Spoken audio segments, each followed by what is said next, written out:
Now, as for the people who wanted to wage war against God, God actually spared these people.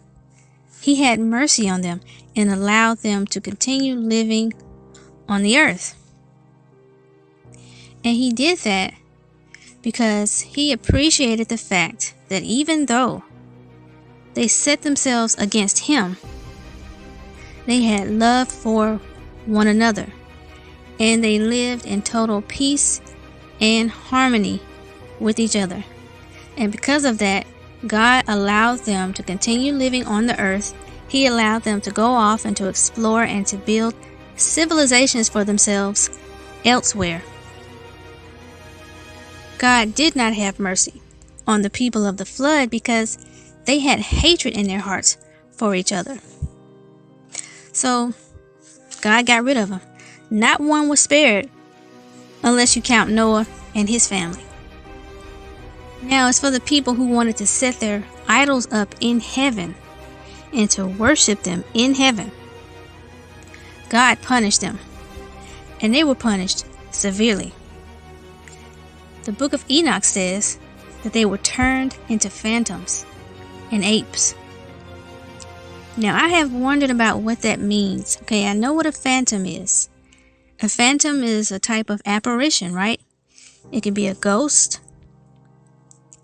But when it says that God turned at least some of those people into apes, I have to wonder, what does that mean? Okay, does it mean that they became the Bigfoot type creatures that some people are said to have seen, the Yetis, and so on and so forth?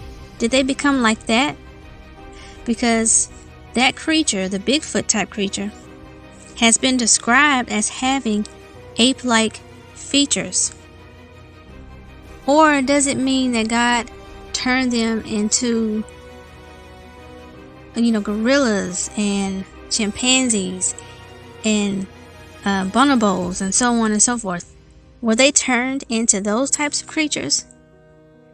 I mean, it's something to think about, because those types of creatures, the ape-like creatures, the so-called primates, the bonobos, the gibbons, the chimpanzees, the gorillas, they do seem quite a bit human-like. At least they seem more human-like than other animals. Now, whether that's true or not, it's something to think about. None of us was there when the Tower of Babel was built and when all this stuff happened, so we really don't know. We can only speculate. We can't even be 100% certain that the Tower of Babel even ever existed, unless and until somebody can find proof. And if it's true that a piece of that tower, or that a section of that tower still remains here on Earth, then somebody should be able to find it someday if they haven't already.